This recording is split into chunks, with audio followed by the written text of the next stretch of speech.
you. Good evening, everyone. So, by way of icebreaker and to introduce myself to the club, some of you know me, newer members don't know me that well. I thought I'd share 3 journeys with you that kind of developed my core. The first journey, a geographic journey.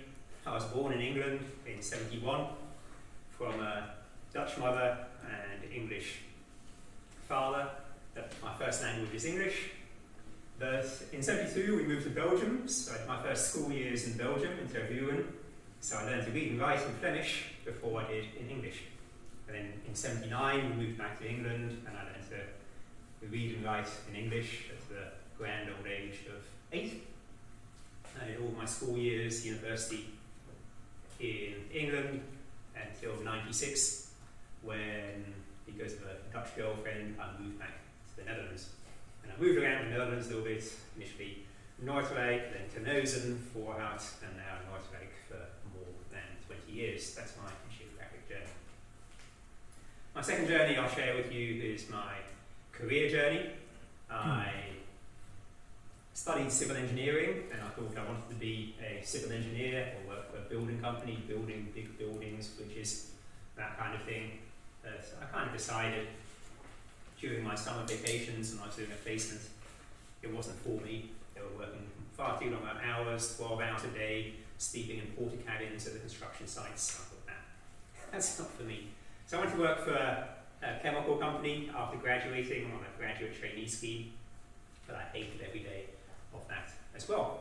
So in the end, I jacked that job in and I got a job in London selling advertising by phone. Telesales job on commission only, so that was kind of sales right in the deep end. And I managed to keep my head above water, more or less, for about 18 months. But in those 18 months, I met a Dutch girlfriend living in London, and she moved back to the Netherlands, and in the end I followed her and started applying for technical sales jobs in the Netherlands.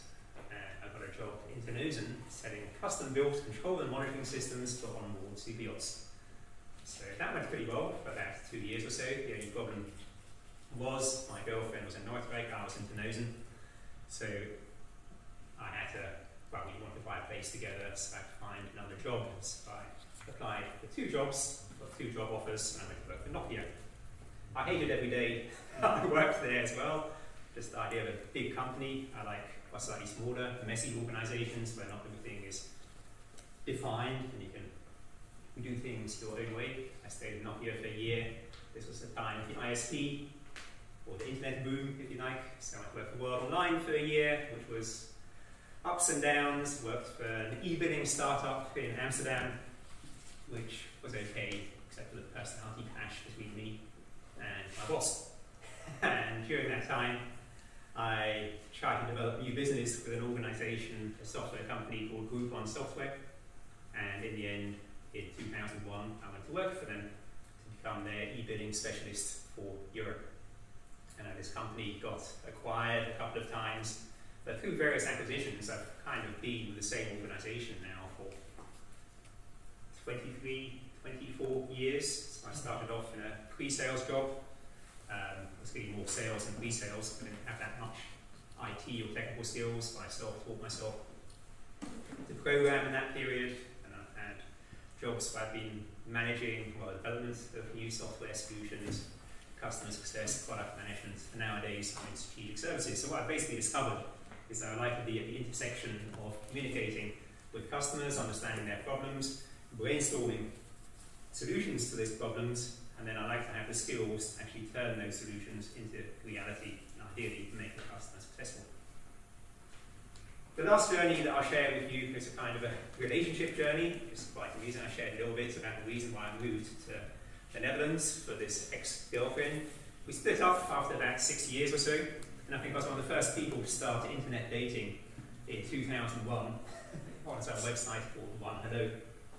Now I won't go into the details of the internet dating, but I was going to a client appointment together with our business partner, the guy that ran the show.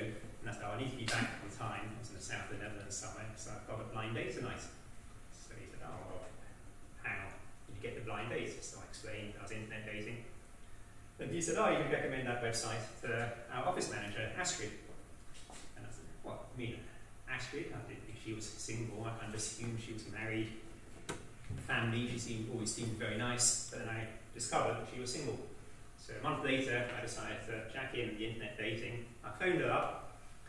This was the first time the office manager didn't answer the phone, but Yap, the guy that I was at the meeting with, said, no, I'm phoning for your office manager. So anyway, I spoke with her. Asked her out for dinner, we went out for dinner in Norfolk. That was in June 2003. Went on holiday together in Cyprus, September 2003. During that holiday, I asked her to marry me.